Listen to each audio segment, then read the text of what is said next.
hey, so like, how'd they do that? Somehow the subject isn't moving, but the background is. This is a dolly zoom, sometimes called a Hitchcock zoom or a vertigo effect. But for the sake of this video, I'm going to be referring to it as a dolly zoom. Let me try and explain how it works.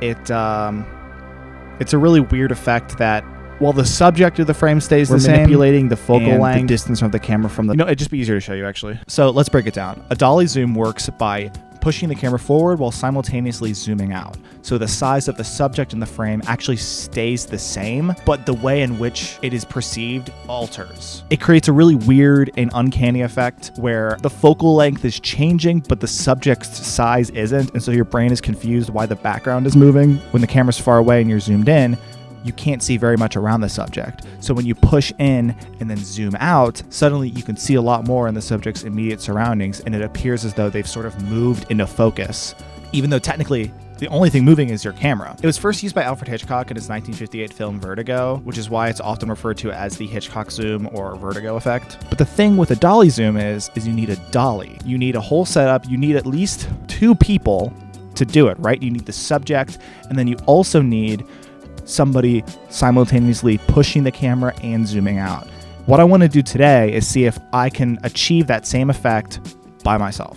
I've done a dolly zoom in shorts and stuff before, but obviously, like, there's another person. Like, I have experience doing it, but I haven't done it on my own. And I don't have a dolly either. I don't have any fancy gear. I'm going to say right now, hypothesis, I have a couple methods we're going to try out here in a sec. I don't think I'm going to do it.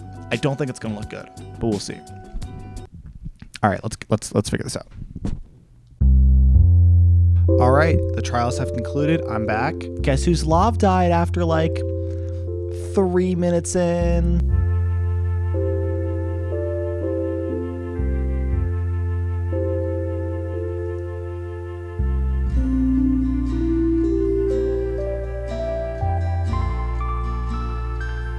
So the first one was putting the camera on one side of the room at a wide angle and then simply walking towards it. The idea is I replace the camera pushing in on me with me pushing in on the camera. And I replace the camera zoom out with a digital zoom out.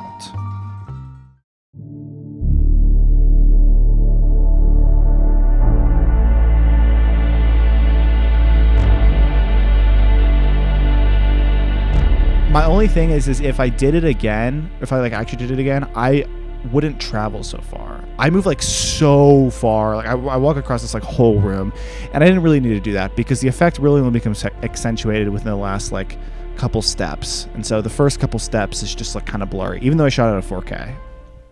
And then for what was the next one I did?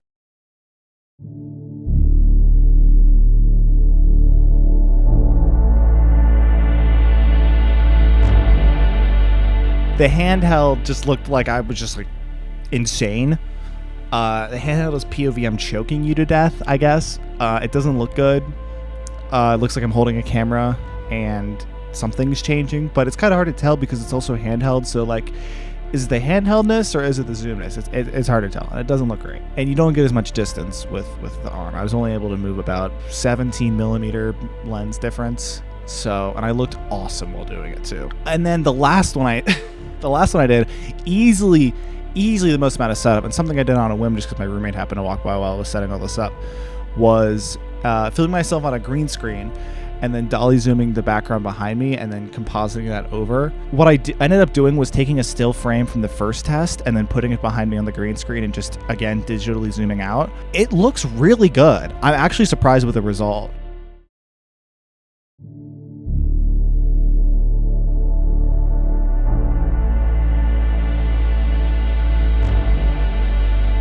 I did a handheld version as well, where I tried to do a handheld dolly zoom, and it just looks way too shaky, and the background is moving, but I'm not. But with the digital zoom out, with just this dark move out, and if I were to reshoot this, I would have just zoomed out with the lens myself. It looks great, and I would actually use this effect in an actual project. In fact, this is something I could see myself using in a video. While the first test was the easiest, best looking one, because all I was doing was moving forward, I am creating a different effect by moving. Whereas if I wanted to make a dolly zoom effect by myself, true to my original intention, the Hitchcock zoom where the subject is the same, but the background appears to be moving, I would have used the green screen effect. It looks pretty damn good. So yeah, that's about all of my findings. Now that I'm starting to revamp stuff, I have a Patreon now, so link is in the description for that. I have a $3 tier and a $10 tier. $3 gets you in the credits right here, and then $10 tier gets you that as well. On top of, you will be able to, top of every month, recommend me a movie, which I will then watch and write a review to you for. Anyways, yeah, thank you for watching, and I will see you very soon in the next video. So, you know, stick around.